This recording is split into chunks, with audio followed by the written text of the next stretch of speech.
This week's title throws us behind the wheel of a demonic-powered crotch rocket flying through traffic-congested Tokyo at night. Oh no, is that a roadblock? I'll just lay it down a little. And now there's fire burning and obstacles in these tunnels? Why am I going so fast? Whoa, whoa, whoa, pop a wheelie off a jump? This is dangerous. What the heck? And this is our review of Moto Reborn. I'd like to thank the publisher for providing me a reviewed copy of the game. It was developed and self-published by... The game is scheduled to be released on March 20th to Steam, Xbox Series, and Switch consoles for an unannounced price. Alright, so this is our first interaction with the Polish developer Baltoro Games. This title immediately caught my eye with the razor-sharp visual art style, the hand-drawn magna, and the obviously love for the craft here. It's funny, you can totally tell passion projects from a mile away, and I'm happy to say it's totally just as fun to play as it looks. The rich pinks, purples, blues, and reds really look vibrant in this high-speed racer. Moto Reborn is the indirect sequel to the 2019 console release of Moto Rush GT, and it reinvents this experience with a crisp new look and a completely new storyline. You slice through heavy traffic on an overpowered motorcycle, duh, and dominate tracks filled with obstacles on a mission to overcome demonic possession. Okay, so you're running from demons, huh? Alright, likely story. Here comes the demons! Better get my bike and drive! Try and catch me, demon! Later, sucker! So, okay, let's talk about that. The storyline here has you racing for your freedom, as shortly after totaling your bike in a race, you stumble upon a demon-possessed engine. Oh, look at there! Demon-possessed engine! In the junkyard that offers speeds and power that you just can't refuse. I'm gonna make him an offer again. Which is actually true. This moto racer constantly had me reaching for the brake as I weaved in and out of unpredictable traffic. Although the level maps are static and can be replayed again to memorize the curves and obstacles, the traffic really seems to be RNG, giving a wildly dynamic and unpredictable outcome to me replaying the levels, trying to beat my best time. You slide across the asphalt, narrowly avoiding barriers, launch off of ramps over the congested neon lights and streets of nighttime Tokyo here, avoiding obstacles and attempting to collect the symbols and skill objectives in each level. These levels have specific challenges that boost the overall replay value, as I found it near impossible to collect them all in a single run.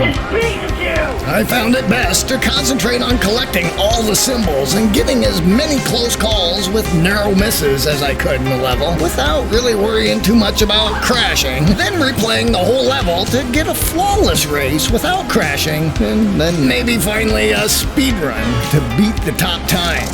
Which, this was a challenge, but only achievable for moderate skilled players. I put myself in that category, how's that? As you collect the symbols in each level, you unlock beautifully hand-drawn magna pages that reveal the unfolding story, which is something.